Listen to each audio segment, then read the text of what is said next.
Cuando mi padre falleció, dejó toda su herencia, la empresa, la casa y las tierras, a mi hermano menor.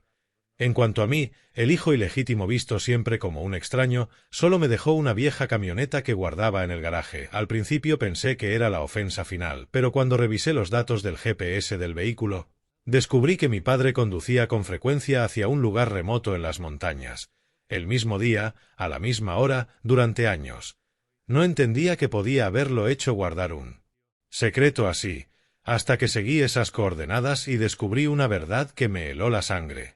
Mi nombre es Apollo Bennett, tengo 29 años y vivo solo en un pequeño departamento alquilado en el corazón de Riefield, Colorado. No es un lugar especial, apenas una sala diminuta, una cocina vieja en un rincón y una cama individual junto a la ventana, pero para mí ese espacio significa libertad. Es el único sitio donde puedo respirar sin sentir miradas frías ni palabras que cortan como cuchillos. Trabajo en Charlie's Auto Repair Shop, un pequeño taller al final de la calle principal, donde el olor a aceite y el golpeteo del metal son mis compañeros diarios. No es un trabajo glamuroso, pero mantiene mi mente despejada, mis manos ocupadas y mi corazón lejos de viejas heridas. Soy el hijo ilegítimo de Avery Bennett, de su primer matrimonio llevo su apellido, uno del que siempre he estado orgulloso, aunque muchas veces provoque miradas curiosas. De mi padre biológico sé poco, apenas lo que mi madre me contó alguna vez, que se fue cuando yo era demasiado pequeño para recordar su rostro. Tal vez por eso crecí sintiéndome como una pieza de rompecabezas fuera de lugar en el retrato familiar.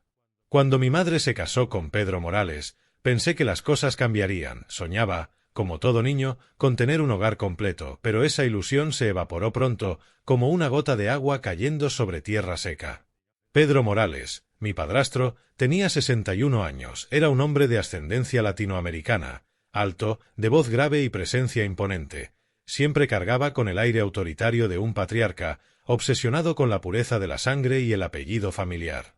Nuestra familia la conformábamos 4 personas: mi madre, Avery, mi padrastro, Pedro, mi medio hermano Hugo, hijo de ambos, y yo vivíamos en una cómoda casa de 2 pisos, en los suburbios de Riefield. Era un hogar hermoso, con una cerca blanca, un jardín siempre verde y un amplio garaje donde Pedro guardaba sus camionetas, a las que llamaba el legado familiar. Pedro era dueño de Morales Logistics, una pequeña empresa de transporte heredada de su padre. Para él, la compañía no era solo un negocio, era el símbolo del linaje Morales, algo que defendía con orgullo cada vez que se mencionaba Y. Por supuesto, hablaba de Hugo, su hijo dorado, portador del apellido, con un brillo especial en los ojos. Hugo era su esperanza, su sucesor, y yo solo era el aprovechado, como una vez me llamó en un arranque de ira. No lo culpo del todo, aprendí a aceptar que no pertenecía a su mundo. Aún así, dolía cada vez que me miraba como si fuera un extraño al que apenas conocía. Mi madre, Avery, siempre ha sido una mujer amable, aunque el paso de los años la fue desgastando. A sus 58 años todavía conserva la dulzura de siempre, pero su mirada lleva un cansancio profundo. Sé que alguna vez fue fuerte, me lo demuestran las historias de cuando me crió sola antes de conocer a Pedro, pero su matrimonio la cambió. Ama tanto a Hugo como a mí, pero la injusticia constante, como Pedro me trataba y como consentía a Hugo, la llevó al silencio y la entiendo. Tiene miedo. ¿Miedo de qué? Si dice algo, todo se derrumbe. Ella es el único puente entre Pedro y yo, aunque ese puente se siente tan frágil como un hilo a punto de romperse. Hugo, mi hermano menor, es 4 años más joven que yo, el hijo perfecto a los ojos de Pedro. Confiado, ambicioso, pero ingenuo. Trabaja en Morales Logistics, encargado de tareas importantes, aunque sé que aún no está preparado para dirigir una empresa. No es una mala persona, pero su actitud condescendiente, esa forma en que me mira como si yo fuera un extraño por no llevar su apellido, siempre me ha mantenido a distancia. Una vez lo escuché bromear con sus amigos, llamándome el hermano no oficial. Se rió a carcajadas, y yo simplemente me di la vuelta, sintiendo como un cuchillo invisible se me clavaba en el pecho. Ya adulto e independiente, aún visito a mi madre los fines de semana. Ella me recibe con un abrazo fuerte y una sonrisa cansada. Pedro, en cambio, sigue igual, rígido, frío, distante. No me quejo. Llevo una vida disciplinada, trabajo duro y conservo mi dignidad. No necesito su aprobación, pero no puedo negar que crecer sin el cariño de un padre deja una herida que nunca cierra. No duele a gritos, no quema. Solo arde lentamente, como una llama pequeña que nunca se apaga. He aprendido a ser reservado, a hablar poco, no porque no tenga nada que decir, sino porque temo que mis palabras hieran a mi madre, la única persona que me ha amado sin condiciones. En las últimas semanas, cuando la visité, noté que Pedro ya no era el mismo. Antes organizaba fiestas en casa, invitaba amigos, bebía y hablaba de su empresa con orgullo. Ahora estaba callado. Mi madre me dijo que se quejaba de dolores en el pecho, falta de aire y un cansancio que lo obligaba a sentarse en medio del trabajo. Un día lo encontré en el porche, mirando en silencio hacia la carretera que lleva al pueblo. Sus ojos, antes firmes y dominantes, parecían ahora cubiertos por una sombra de inquietud. No pregunté mucho, pero por los fragmentos que mi madre dejó escapar, supe que había estado en el hospital varias veces. Una tarde, cuando pasé a visitarlo, vi por accidente un informe médico sobre su escritorio. Las palabras en negritas decían «enfermedad coronaria crónica». Debajo, una nota del médico, signos de isquemia miocárdica, arritmia leve, evitar el estrés, alto riesgo de infarto. Me quedé helado. Sentí una piedra pesada en el pecho.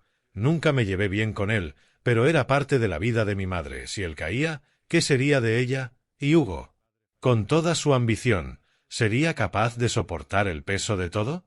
Pedro nunca hablaba de su enfermedad. Lo entendía, era un hombre que lo controlaba todo: el dinero, el trabajo, las decisiones familiares.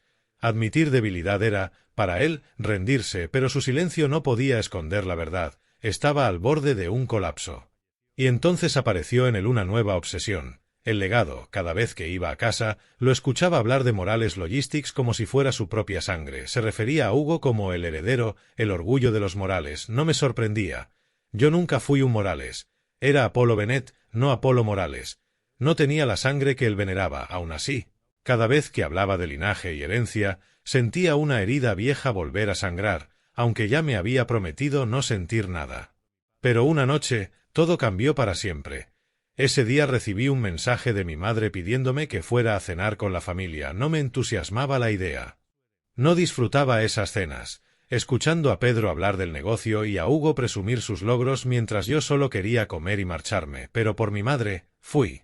Al llegar a la casa de 2 pisos en los suburbios, me recibió el olor a carne asada y el suave sonido de música latina saliendo de un viejo parlante. Mi madre me abrazó con fuerza y sonrió, pero en su mirada había agotamiento, como si tratara de mantener un equilibrio que estaba a punto de romperse.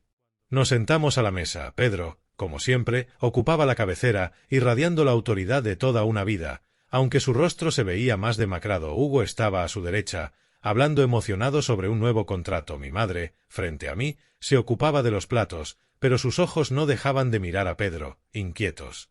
Yo comía en silencio, intentando ignorar la sensación de no pertenecer que siempre me apretaba el pecho. De pronto, Pedro dejó de comer, dejó el tenedor sobre la mesa, carraspeó, y el silencio llenó la habitación. «Necesito decir algo», dijo con voz grave y pausada. «Mi tiempo puede que no sea largo». Levanté la vista. Sentí el corazón golpearme el pecho. Mi madre se congeló, el color se le fue del rostro. Hugo lo miró confundido, sin entender del todo. Yo solo sentí un escalofrío subirme por la espalda. Pedro continuó, con un tono sereno pero firme: «No es nada grave. Solo necesito dejar las cosas en orden antes de que sea demasiado tarde. Quiero hablar del heredero de mi legado». Hizo una pausa. Su voz sonaba ensayada, como si hubiera repetido ese discurso en su cabeza una y otra vez. «Mis bienes más valiosos, incluyendo mis acciones en Morales Logistics, mis inversiones y las propiedades, pasarán a Hugo. Él continuará con la empresa y el honor de nuestra familia. Avery, tú tendrás una cuenta de ahorros y el derecho a administrar esta casa. Y tú, Apolo», me miró por primera vez esa noche. «Te dejo la vieja camioneta. Esa que ha estado conmigo por más de 40 años». El aire se volvió denso, nadie habló. Solo se escuchaba el leve tintinear de los cubiertos y el reloj marcando los segundos. Mi madre bajó la mirada, apretando las manos. Hugo se removió en su asiento, incómodo, sabiendo que algo no estaba bien. Yo me quedé inmóvil. Por dentro, un torbellino, una camioneta vieja. Eso era todo, un reflejo perfecto de lo que él pensaba de mí. Algo usado, sin valor. No sentí ira, solo esa punzada familiar del rechazo, esa quemadura vieja que nunca se cura. Recordé cuando tenía 7 años y le hice una tarjeta por su cumpleaños. Escribí papá con letras torcidas, esperando una sonrisa. Él la miró, la dejó sobre la mesa y dijo: «No me llames así». A los 12, intenté ayudarlo a reparar un motor. Me gritó que no tocara cosas de adultos. Después de eso, nunca volví a acercarme a sus herramientas. En cada comida, ponía su mano en el hombro de Hugo y reía fuerte hablando del negocio, para luego mirarme con indiferencia, como si yo fuera un invitado que debía marcharse pronto. Cuando terminé la preparatoria, le pedí trabajar en la empresa. Me rechazó sin dudar. «Esta compañía es para los que llevan el apellido Morales», dijo. Y cada vez que tenía visitas, presentaba a Hugo como mi hijo y a mí como el hijo de mi esposa. En esos momentos, mi madre me tomaba la mano bajo la mesa, pero ni eso podía borrar la sensación de abandono. Cuando la cena terminó, me levanté, me despedí de mi madre y me fui sin mirar atrás. Solo quería salir de esa casa donde nunca había sido bienvenido. Conduje por las calles silenciosas de Riefield, bajo la luz tenue de los faroles. Me detuve frente al taller donde trabajo, mi refugio. Me quedé sentado dentro del coche, observando los reflejos en el parabrisas, sintiendo un vacío inmenso en el pecho. No era rabia ni resentimiento, era simplemente la confirmación de algo que siempre supe. Nunca fui parte de esa familia. Los días siguientes intenté volver a mi rutina, despertar al amanecer, preparar café, pedalear hasta el taller. El sonido de los motores y el olor del metal siempre me ayudaban a despejar la mente, pero esta vez no bastaba. La imagen de mi madre en la mesa, con la cabeza baja y las manos apretadas, me perseguía. Me preocupaba por ella, temía que su silencio la estuviera consumiendo, igual que me consumió a mí durante años. Entonces empecé a notar algo extraño en Pedro. Actuaba diferente, como si ocultara algo. Los fines de semana salía muy temprano, cuando la neblina aún cubría la calle, y regresaba tarde, cuando las luces del pueblo ya brillaban. Siempre a bordo de la vieja camioneta, esa misma que ahora, por alguna razón, me había dejado a mí. Había asumido que ya no lo usaba, pero resultó que sí. Lo que me preocupaba era que lo veía cerrar con llave el garaje cada vez que salía, sin permitir que nadie tocara la camioneta. Me parecía extraño, porque Pedro nunca había sido de tomar precauciones tan triviales. Había algo en su forma de moverse, en su mirada tensa y silenciosa, que despertaba en mí una premonición inquietante, como si un secreto estuviera escondido, esperando a que lo descubriera. Una mañana de fin de semana, cuando fui a visitar a mi madre, Pedro me llamó inesperadamente al garaje. Me sorprendió. Rara vez me hablaba directamente, salvo breves órdenes. «Apolo», dijo, con la voz baja y ligeramente apresurada. «La camioneta está fallando. ¿Puedes revisarla?» Asentí, sin hacer preguntas. A pesar de nuestra relación distante, no quería negarme. Sabía que eso alteraría a mi madre y generaría tensión. Tomé mi caja de herramientas, levanté el capó y empecé a revisar el motor. Pero al sentarme en el asiento del conductor para chequear el sistema eléctrico, vi en la pantalla del GPS una ubicación extraña, registrada varias veces en el historial de navegación. No era la oficina de Morales Logistics ni ningún punto de entrega que conociera. La ubicación estaba en Deer Valley, una zona de caza remota, un bosque desolado con pocos visitantes. Fruncí el ceño, un sentimiento de incomodidad subiendo por mi pecho. ¿Por qué iría Pedro a un lugar así? No una vez, sino de manera regular. Discretamente, tomé una foto de las coordenadas con mi teléfono, manteniendo la expresión neutral para que no sospechara nada. Cuando terminé de arreglar la camioneta, Pedro simplemente asintió, sin darme las gracias, y cerró el garaje de nuevo con llave rápidamente, como si temiera que viera algo. Todo el día, esas coordenadas me persiguieron. No podía dejar de pensar en ellas. ¿Qué estaba escondiendo Pedro en ese lugar remoto? ¿Un negocio turbio relacionado con la compañía o algo peor? Pensé en mi madre, en la mirada ansiosa que tenía cada vez que Pedro salía de la casa a horas extrañas. Pensé en la forma en que limpiaba la batea de la camioneta, con expresión tensa, y el débil olor a gasolina y metal que emanaba de ella. Mi sospecha crecía como un fuego que no podía apagar. No podía quedarme de brazos cruzados. No podía permitir que mi madre viviera con esa inquietud sin saber la verdad. Tenía que descubrirla. Al día siguiente, cuando estuve seguro de que Pedro estaría ocupado en la oficina de la empresa, decidí actuar. Conduje mi propia camioneta destartalada siguiendo las coordenadas de mi teléfono. El camino hacia la zona de caza de Deer Valley era accidentado, sombreado por altos pinos. El aire era frío, cargado del aroma a resina y tierra húmeda. Conduje despacio, el corazón latiendo con fuerza, tratando de mantener la calma. Tras casi una hora, llegué a un sendero estrecho, casi oculto por la vegetación. Aparqué mi camioneta detrás de unas enredaderas, apagué el motor y salí, llevando una linterna y una sensación de inquietud que no podía sacudirme. Caminé por el sendero, mis pasos suaves sobre la tierra blanda. Al final del camino, lo vi, una pequeña cabaña de madera entre los pinos. Humo salía de la chimenea, débil pero evidente, como si alguien usara el lugar con regularidad. Mi corazón se encogió. Esto no era un sitio para revisar inventarios. Me oculté detrás de un árbol grande, observando. A través de la ventana empañada vi una tenue luz en el interior, pero no había señales de Pedro. La cabaña estaba silenciosa, pero el silencio era inquietante, como si escondiera un secreto aterrador. Me quedé allí, la respiración entrelazada con el frío aire. El tiempo avanzaba lento, como una pesadilla. El viento silbaba entre las ramas, mezclándose con sonidos metálicos suaves desde dentro, agudos y difíciles de ubicar. Me preguntaba qué habría estado haciendo Pedro allí. Escondiendo dinero, contrabando o algo mucho peor. Quise darme la vuelta y fingir que nunca había visto esas coordenadas, pero no podía. No por curiosidad, sino por mi madre. Si Pedro estaba ocultando algo que ella necesitaba saber, yo debía descubrirlo. Me acerqué sigilosamente a la cabaña, el corazón latiendo con fuerza. La puerta principal estaba asegurada con un candado viejo, pero aún no me atreví a abrirlo. Permanecí quieto, viendo el humo subir por la chimenea, sintiendo como si una mano invisible me apretara el pecho. No sabía qué había dentro, pero la premonición era más clara que nunca.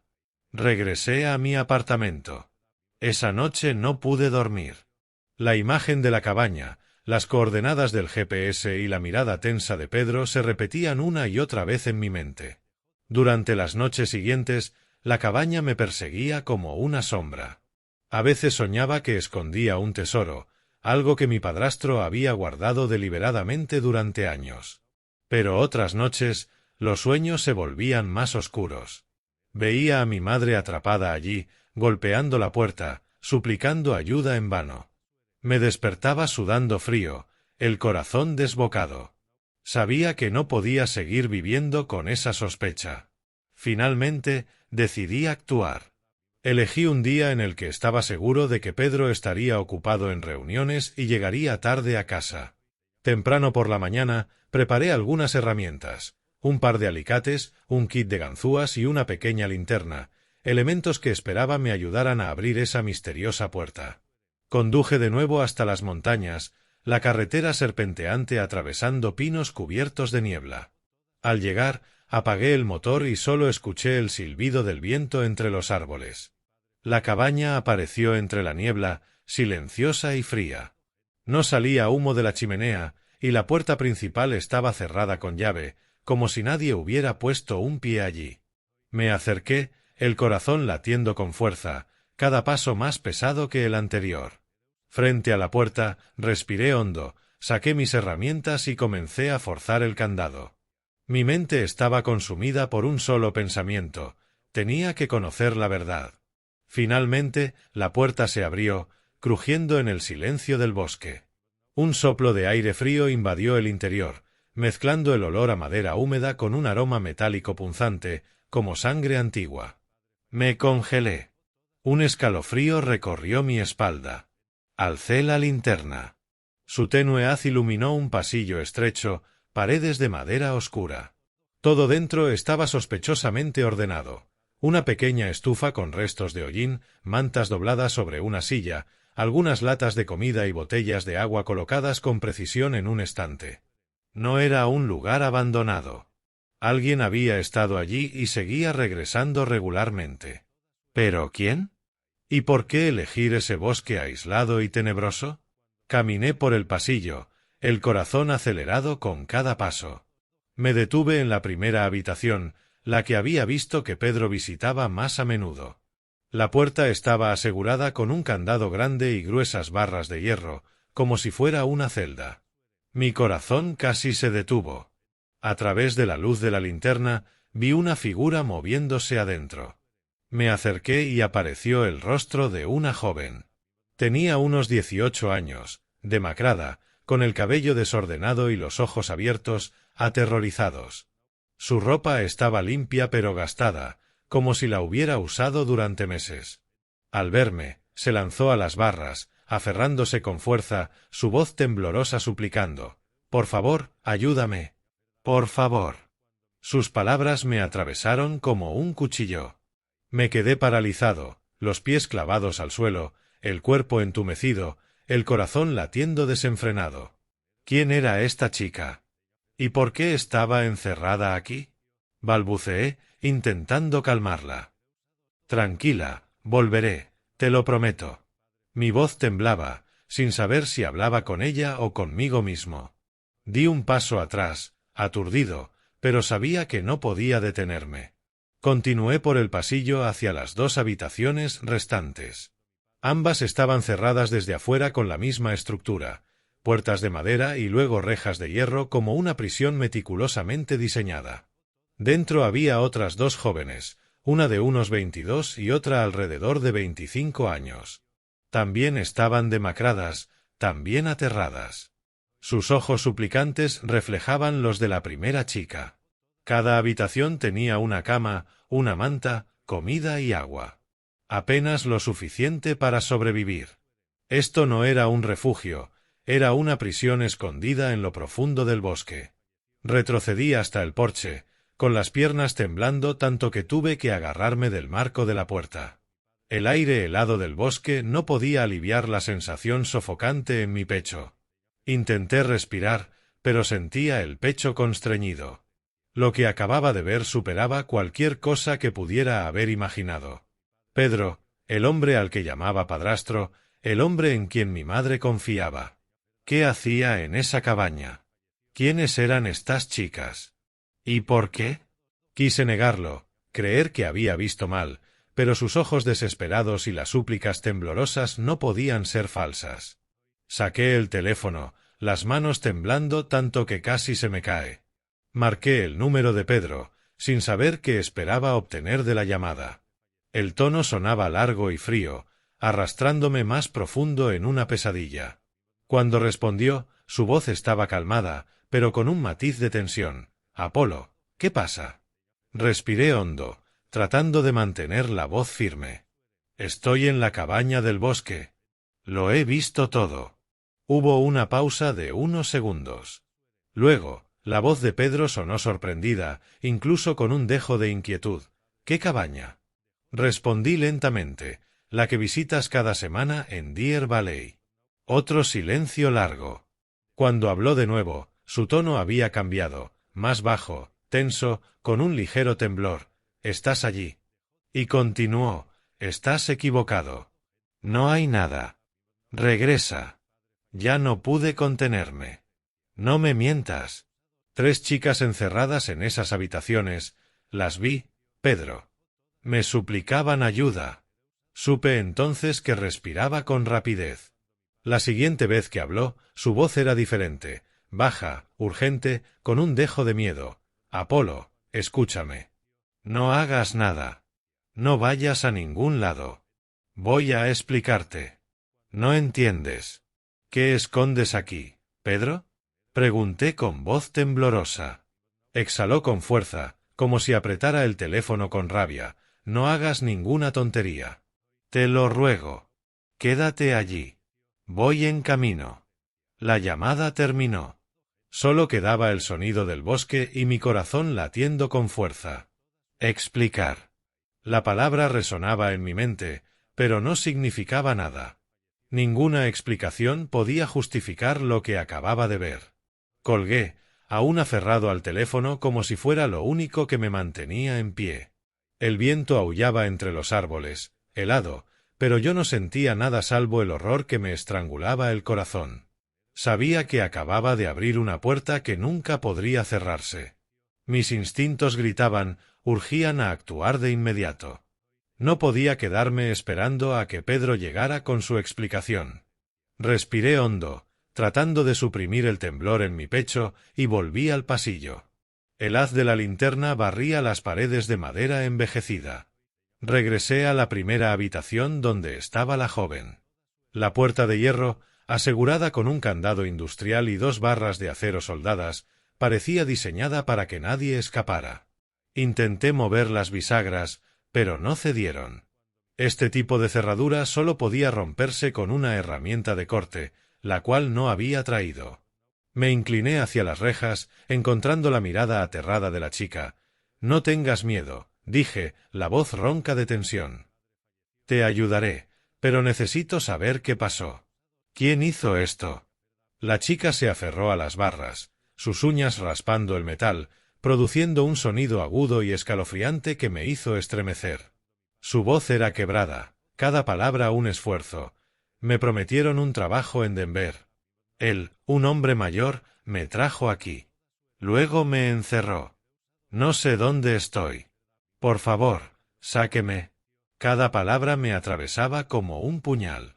Me explicó que eran 3 chicas, todas atraídas con promesas de trabajo o ayuda. No sabían dónde estaban, solo que un hombre mayor venía unas veces por semana con comida y agua. La puerta solo se abría cuando él llegaba. Luego su voz bajó a un susurro. Me contó algo que me heló la sangre, las obligaba a satisfacer sus necesidades físicas. La chica mayor en otra habitación había intentado una vez romper la cerradura, pero la golpeó y la aisló durante días. Después de eso, nadie volvió a resistirse. Retrocedí, la mente en shock. No quería creerlo, pero cada detalle apuntaba a Pedro. El hombre al que llamaba padrastro, el hombre en quien mi madre confiaba durante más de 20 años, lo había hecho. Ninguna explicación podía justificar lo que acababa de presenciar. En ese instante fugaz, me encontraba en una encrucijada entre la compasión y la rabia. Pensé en mi madre, en los años que había sacrificado para mantener a la familia unida. Pero también sentí un odio profundo hacia Pedro, hacia su engaño. Sabía que debía elegir. Y aunque esa elección destruiría a mi familia, no podía dar la espalda a las chicas encarceladas allí. Tenía que estar del lado correcto, sin importar el costo. Me alejé de la cabaña, saqué el teléfono, con las manos temblando tanto que tuve que sujetarlo con ambas. Marqué la línea de emergencia, mi voz sonaba extraña incluso para mí. Necesito reportar una detención ilegal en una cabaña en el bosque de Deer Valley. Hay 3 chicas encerradas adentro. Por favor, envíen un equipo de inmediato. La operadora me hizo algunas preguntas y respondí, tratando de mantener la voz firme, aunque cada palabra pesaba como plomo. Cuando colgué, regresé al pasillo, mirando a través de los barrotes para tranquilizar a las chicas. La policía viene. Estarán a salvo. Lo prometo. Pero sus ojos, aunque reflejaban un atisbo de esperanza, seguían llenos de miedo, como si no se atrevieran a creer en la libertad. Salí nuevamente al porche, quedándome en silencio, mirando la cabaña. El pecho me pesaba, como si el mundo entero descansara sobre mis hombros. El viento aullaba entre los árboles, mezclándose con los suaves golpeteos provenientes del interior, los sonidos de la desesperación esperando ser liberada. Miré al cielo, donde la luz tenue del crepúsculo se desvanecía. Supe en ese momento que había cambiado. Ya no era solo el hombre al margen de la familia Morales, sino alguien que se atrevía a enfrentar la verdad, por dolorosa que fuera. Menos de 20 minutos después de colgar con la policía, el rugido familiar de una camioneta rompió la quietud del sendero. Los faros atravesaron la niebla, sus haces cegadores barriendo los pinos como cuchillas de luz. La camioneta chirrió al frenar frente al porche, los neumáticos crujieron contra la tierra con un sonido áspero. Pedro bajó, pálido, la chaqueta manchada de sudor. Sus ojos, normalmente agudos y autoritarios, ahora delataban un pánico crudo, como un animal acorralado. Escudriñó el entorno, fijando su mirada en la puerta abierta de la cabaña. Vi sus hombros tensarse, como si comprendiera que todo se había derrumbado. Me quedé en el porche, nuestros ojos encontrándose. En ese instante vi miedo, ira y desesperación en su mirada. Se acercó, pasos lentos pero pesados, como si cada uno requiriera un esfuerzo inmenso. «Apolo», dijo, intentando mantener la voz firme, pero podía percibir el temblor. «No es lo que piensas. Escúchame. Podemos arreglar esto». Di un paso atrás, con la mirada fría. «¿Arreglarlo?», repetí, con la rabia creciendo en mi pecho. «¿Arreglar qué, Pedro? ¿Por qué encerraste a 3 chicas en esas habitaciones? ¿Por qué me suplicaban ayuda?». No quise gritar, pero mi voz se quebró, como si todos los años de dolor reprimido estallaran de golpe. Pedro se congeló, el color de su rostro desvaneciéndose. Vi sus manos apretarse como si intentara contener algo. «No entiendes», dijo, elevando la voz, teñida de desesperación. «Estás destruyendo a esta familia, Apolo. ¿Quieres que tu madre sufra? ¿Quieres que Hugo lo pierda todo?». Avanzó rápidamente, lo suficiente para sentir su respiración acelerada. «¿Familia?». Solté una risa amarga. «¿Qué familia, Pedro? ¿La que nunca me consideraste parte?». Negué con la cabeza, sintiendo un fuego arder en mi pecho. «He llamado a la policía. Ya vienen». Se acabó. Los ojos de Pedro se abrieron, el miedo transformándose en ira. «¿La policía?», rugió, su voz resonando en el aire sofocante de la cabaña. Antes de que pudiera reaccionar, se lanzó sobre mí, arrancándome el teléfono de las manos. Cayó al suelo con un golpe seco. «No entiendes nada», gritó, el rostro enrojecido, venas marcadas en el cuello. Entonces todo descendió al caos. Pedro me empujó con fuerza y tropecé contra la pared de madera. El sonido de muebles cayendo resonó mientras una silla cercana se volteaba. Intenté levantarme, pero él era más fuerte de lo esperado. Me inmovilizó en el suelo, sus manos apretando mi garganta, los ojos ardiendo como brasas. «No entiendes», vociferó, la voz quebrada, casi suplicante. «Estás arruinando todo». Forcejeé, agarrando sus brazos, intentando soltarme. El aire era arrancado de mis pulmones, la cabeza me daba vueltas. En un instante, el instinto tomó el control. Lancé un golpe reflejo a su rostro. Pedro retrocedió, golpeando el borde de la mesa, sangre corriendo por la comisura de su boca. Jadearon por aire, ojos entre odio y desesperación. Yo también respiraba con dificultad, temblando al levantarme. Nos miramos en silencio, como si todos los años de palabras no dichas y heridas no sanadas estallaran en esa cabaña. En ese momento, el aullido de sirenas policiales cortó la noche, agudo y penetrante. Destellos rojos y azules atravesaron el bosque como cuchillas de luz. Pedro se detuvo, respirando con dificultad, el rostro derrumbándose al darse cuenta de que todo había terminado. Las sirenas se acercaban, acompañadas por el rugido de motores y pasos apresurados. La policía irrumpió, armas desenfundadas, gritando: «¡Manos arriba! ¡No se muevan!». Di un paso atrás, levantando las manos, el corazón aún acelerado. Pedro intentó hablar, su voz vacilante. «Estás equivocado». Pero sus palabras se cortaron mientras 2 oficiales lo derribaban, esposándolo. El equipo especializado rompió los candados de hierro, y las 3 chicas fueron sacadas, aterradas, con los ojos llenos de lágrimas, abrazándose entre ellas. Sus miradas reflejaban gratitud y miedo mientras me miraban.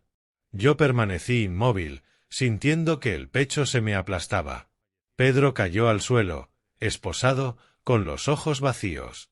Murmuró algo que no pude entender. Tal vez un último intento de justificarse, o solo el susurro de un hombre que lo había perdido todo. Las luces del coche policial iluminaban su rostro. El hombre que una vez fue poderoso, ahora reducido a un criminal. Nos llevaron a la comisaría para dar declaraciones. Esa noche entera, me senté en una sala iluminada con luces duras junto a las 3 chicas rescatadas mientras Pedro estaba en una celda cercana.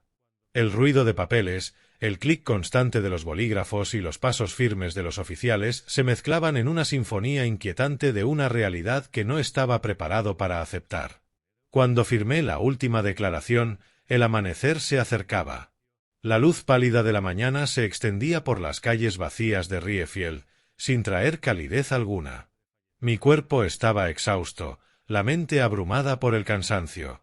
Y en mis pensamientos imágenes giraban sin cesar, los ojos aterrados de las chicas, los gritos desesperados de Pedro y el momento en que fue esposado y llevado a través de la puerta de hierro. No quería volver a mi apartamento vacío, donde solo esperaba el sonido del viento y la soledad. Una sola idea consumía mi mente: mi madre. Aún no sabía nada de la pesadilla que se había desarrollado, y no podía permitir que lo supiera por otra persona. Conduje a través de la bruma matutina, las manos aferradas al volante, intentando mantenerme alerta. Mis mejillas ardían por los arañazos del forcejeo con Pedro. Mi camisa estaba cubierta de polvo del bosque y sangre seca.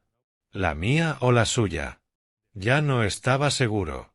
Cuando llegué frente a la casa de 2 pisos en los suburbios, la luz de la cocina seguía encendida, un tenue resplandor en la oscuridad. Respiré hondo y salí del coche, cada paso sintiendo como si cargara el peso de una roca. La puerta se abrió antes de que pudiera golpear. Mi madre estaba allí, pálida, los ojos rojos e hinchados de no haber dormido. Cuando me vio, se quedó paralizada, con la mano cubriendo la boca. «Apolo, ¿qué pasó?» Su voz temblaba de preocupación. Bajé la cabeza, sin responder de inmediato, murmurando solo: «Estoy bien, mamá. Solo necesito sentarme un momento». Entré, desplomándome en el sofá familiar, con las manos apretadas, mirando al vacío por la ventana. Afuera, el cielo comenzaba a iluminarse, los primeros rayos del sol filtrándose por las cortinas, pero yo no sentía esperanza. Mi madre me sirvió un vaso de agua, las manos temblorosas. Se sentó frente a mí, suavizando la voz mientras intentaba mantener la calma. «¿Hay algo que no me estés diciendo, Apolo?» Me miraba, los ojos suplicantes por una explicación, pero también llenos de miedo por lo que estaba a punto de escuchar. Respiré hondo y comencé: «Mamá, fui a una cabaña en el bosque, en Deer Valley. Seguí a Pedro hasta allí. Encontré a 3 chicas. Estaban encerradas en habitaciones con rejas de hierro. Pedro las tenía prisioneras, abusadas». Cada palabra era un puñal al corazón, y mi voz se quebraba. Le conté cómo lo había seguido, las puertas de hierro, los gritos de auxilio y el momento en que la policía irrumpió llevándose a Pedro esposado. «No puede ser», susurró, la voz quebrada. El vaso se le escapó de la mano, estrellándose contra el suelo y haciendo un ruido seco que resonó en la habitación. Se desplomó en la silla, llorando. «No puede ser», repitió, como intentando convencerse de que era una pesadilla. Luego se desvaneció en mis brazos, su cuerpo temblando como una hoja en la tormenta. La llevé a su habitación, la acosté en la cama y puse un paño tibio sobre su frente. Esa mañana entera permanecí a su lado en silencio, escuchando el tic-tac del reloj. Cada segundo marcaba el colapso de nuestra familia. Cuando despertó, no dijo nada, solo miró al techo, las lágrimas rodando silenciosas por su rostro. Quise decir algo para consolarla, pero ninguna palabra podía aliviar aquel dolor. Nos sentamos allí, en un silencio asfixiante, como 2 sobrevivientes de una explosión, sin saber cómo seguir adelante. Esa tarde llegó la verdadera tormenta. Los noticieros locales comenzaron a informar. El empresario Pedro Morales, dueño de Morales Logistics, arrestado por el secuestro y detención de 3 mujeres en un área remota de Riefield, Colorado. La policía anunció que investigaban la escena y ampliaban la pesquisa. Los medios desenterraron cada detalle, exponiendo la relación familiar, la compañía, mi madre, Hugo e incluso a mí. La noticia se propagó como un incendio. Las redes sociales se inundaron con imágenes, comentarios y juicios despiadados. Un monstruo, llamaban a Pedro. Una familia enferma, decían de nosotros. Hugo se convirtió en el centro de las críticas. Intentó defenderse en redes. Es un malentendido. Mi padre no es así. Pero su tono carecía de convicción, como si él mismo empezara a dudar del hombre que había idolatrado toda su vida. Cada publicación, cada comentario, era un cuchillo cortando el honor de la familia. Hugo lentamente comprendió la verdad. Pedro, el padre que admiraba, era un criminal. Morales Logistics vio sus cuentas congeladas, empleados renunciaron en masa y amigos cercanos comenzaron a distanciarse. En pocos días, el orgullo y estatus que Pedro había construido se redujeron a polvo. Hugo se aisló, negándose a salir o responder a alguien. La casa de 2 pisos permanecía ahora en un silencio inquietante, como un mausoleo de días perdidos.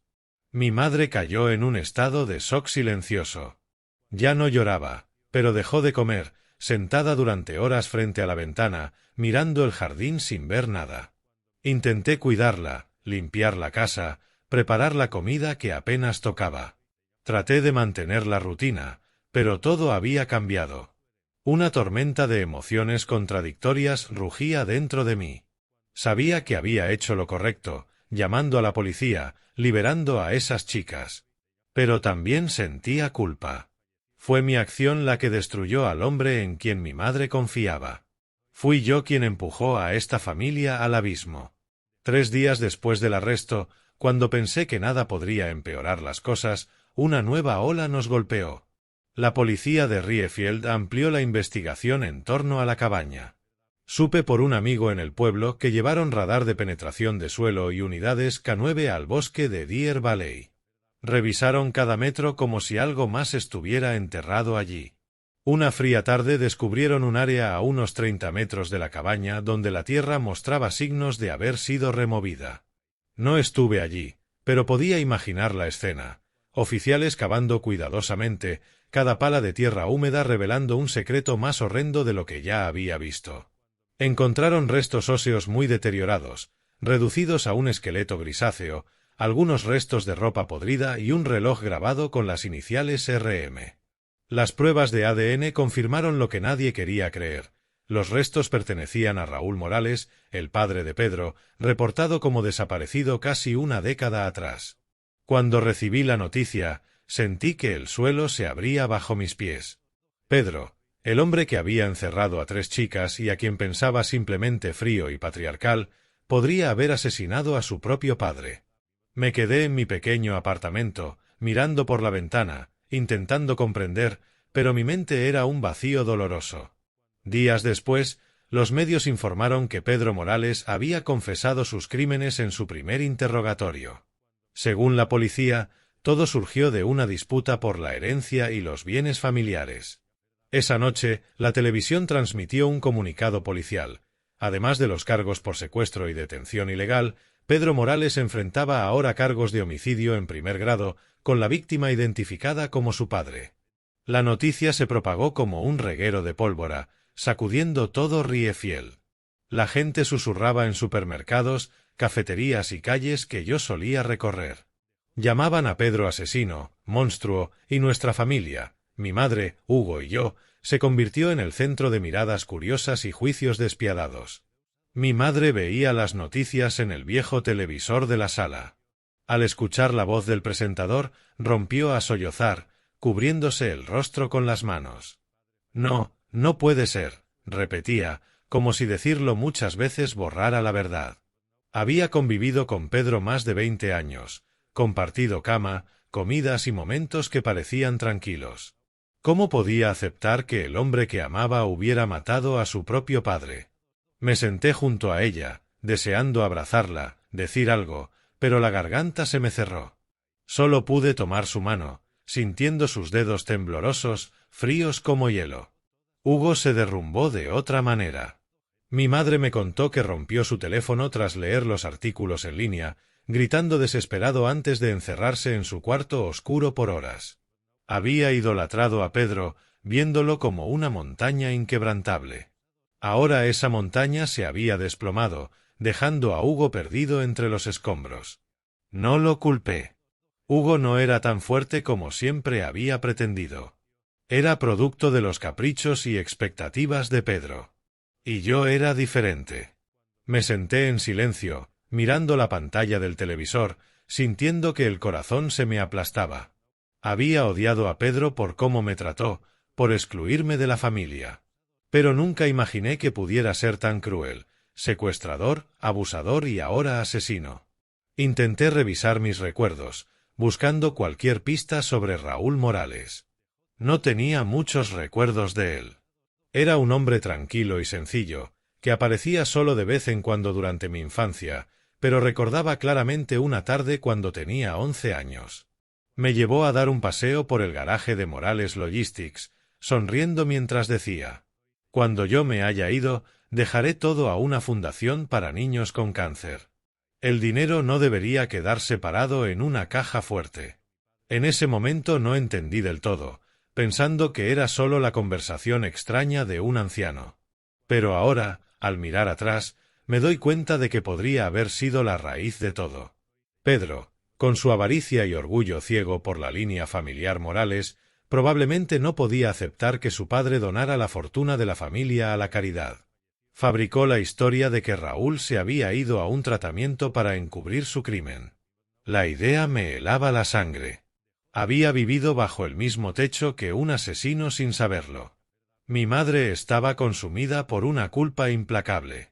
No solo lloraba la pérdida de su esposo, sino que estaba atormentada por darse cuenta de que había sido ciega durante años, viviendo al lado de un criminal sin saberlo.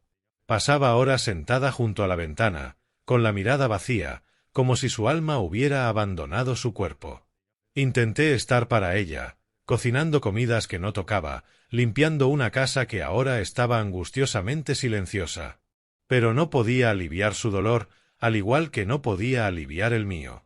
Hugo cayó en una crisis aún más profunda.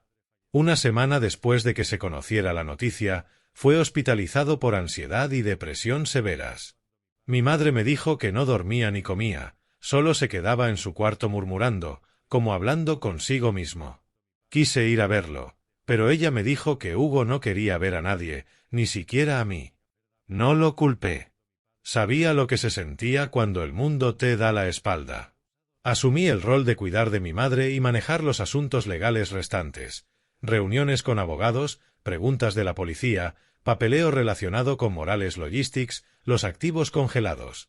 Pero por dentro era un abismo vacío. Cada noche me quedaba en el porche mirando el cielo negro, preguntándome en qué me había convertido después de todo esto. Sabía que había hecho lo correcto, pero el precio de la verdad era demasiado alto. Nuestra familia, o lo que quedaba de ella, eran ahora solo fragmentos rotos imposibles de recomponer. 6 meses después del arresto de Pedro, su juicio tuvo lugar en la corte del condado de Riefield. Atrajo la atención de todo el estado de Colorado, expandiéndose como un derrame de aceite incontrolable.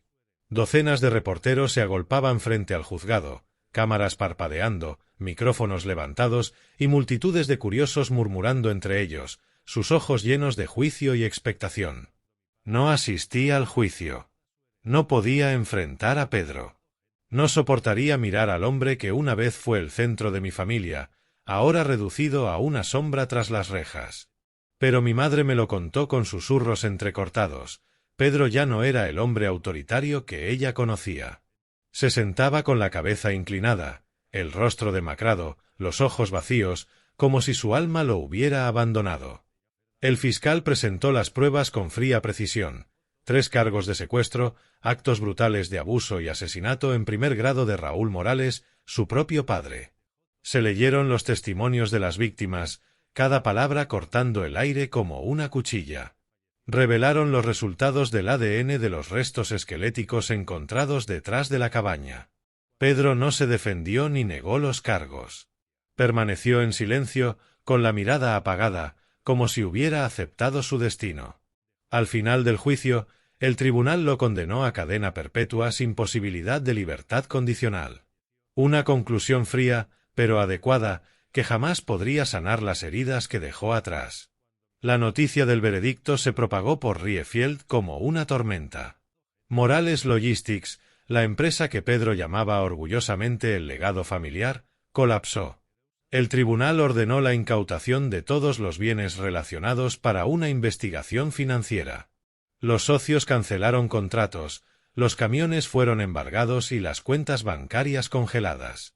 La oficina de Morales Logistics en el distrito comercial de Riefield, donde Hugo trabajaba con orgullo, quedó vacía, con las puertas cerradas y el letrero cubierto de polvo.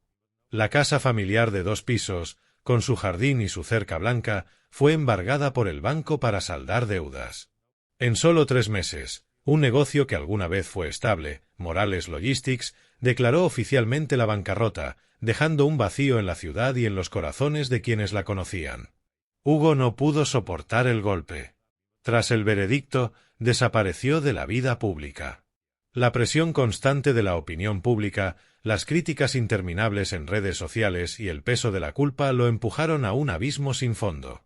Un amigo me contó que una vez dijo, con la voz quebrada: «No puedo vivir en un lugar donde cada mirada me recuerde a él». Comprendí ese sentimiento, esa sensación de estar atrapado en tu propio pasado. Una mañana, Hugo dejó una breve nota sobre la mesa de la cocina, escrita con mano temblorosa. «No me busques. Necesito ir lejos para aprender a respirar de nuevo». Se fue de Riefield sin despedirse, sin dejar rastro.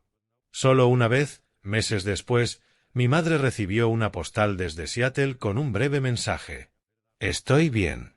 Miré la postal en sus manos, con el corazón pesado. No sabía si Hugo realmente estaba bien, pero esperaba que encontrara un pequeño pedazo de paz. Mi madre y yo tampoco podíamos quedarnos en Riefield. Cuando concluyeron los procedimientos legales, ella solo contaba con una pequeña cuenta de ahorros y mi viejo auto, lo único que no había sido embargado. Decidió vender los pocos bienes personales restantes, pagar las deudas pendientes y me miró con ojos cansados pero firmes. «Ya no pertenecemos aquí, Apolo». Asentí, sin necesidad de más explicaciones. Nos fuimos de Riefield con unas pocas maletas llenas de ropa y los fragmentos de una familia que creíamos completa. Nos mudamos a un pequeño pueblo en las afueras de Denver, alquilando una modesta casa de un solo piso, con techo de tejas rojas y un pequeño jardín frontal. Nuestra nueva vida era sencilla, libre de prestigio, sin las fiestas ruidosas ni el glamour de Morales Logistics. Pero era realmente nuestra. No más mentiras, no más secretos horribles, solo mi madre y yo. Días tranquilos en los que la escuchaba tararear suavemente mientras regaba las flores, y yo encontraba algo de consuelo arreglando autos para los vecinos. A veces todavía sueño con la cabaña en los bosques de Deer Valley. En esos sueños, vuelvo a ver las puertas de hierro, escuchar los gritos de ayuda y los ojos aterrorizados de las chicas. Cada vez que me despierto a medianoche, empapado en sudor frío, sentado junto a la ventana mirando en silencio hacia afuera, pienso en el precio de la verdad. Liberó a los inocentes, pero destrozó a mi familia. Me pregunto si podría haber actuado de otra manera, pero la respuesta siempre es no. Elegí el camino correcto, aunque me dejara una cicatriz que nunca sanará. Un año después de dejar Riefield, mi madre y yo vivimos en un pequeño pueblo cerca de Denver, en una casa alquilada de poco más de 70 metros cuadrados.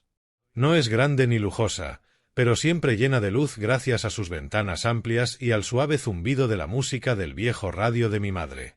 Cada mañana la veo en el porche, con la regadera en la mano, cuidando los macizos de margaritas y lavanda que plantó.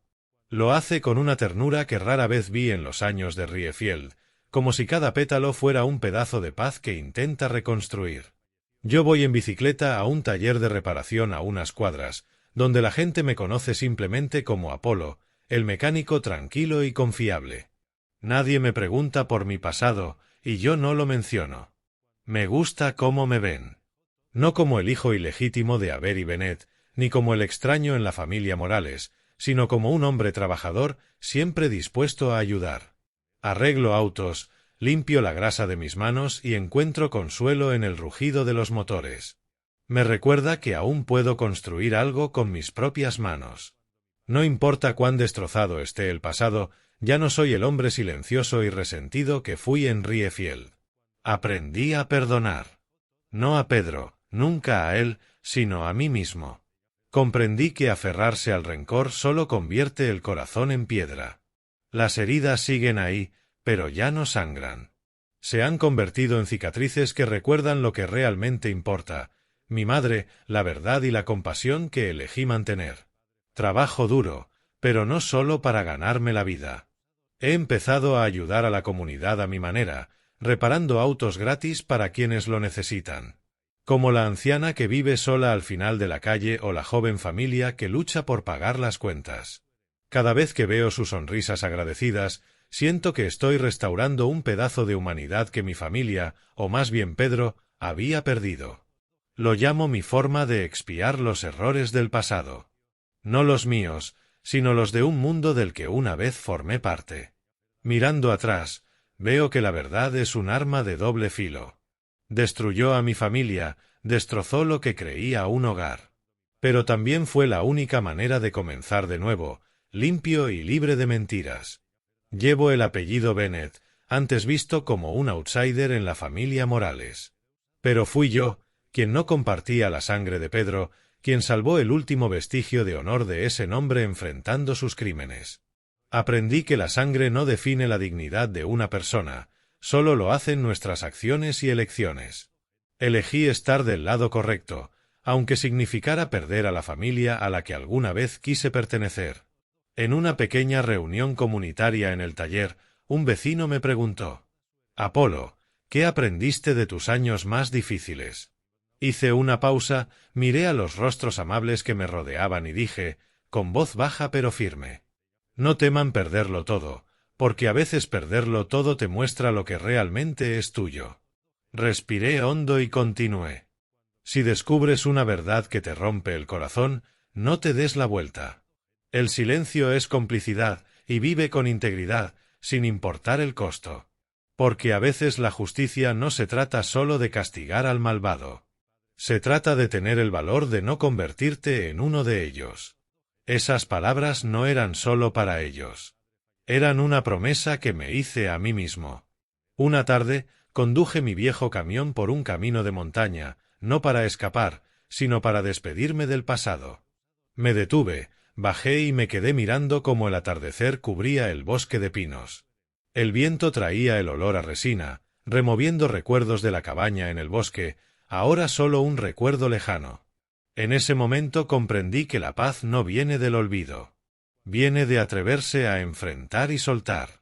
Esbocé una leve sonrisa, volví al camión y tomé la carretera hacia nuestra pequeña casa, donde mi madre me esperaba, donde un nuevo futuro nos aguardaba.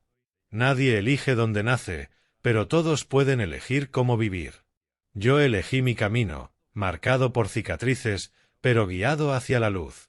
Y mientras conducía hacia casa bajo el cielo del atardecer, supe que nunca volvería a perderme. Este camino es mío, y seguiré recorriéndolo. Por mi madre, por quienes salvé, y por mí mismo, el hombre que encontró la paz entre los escombros.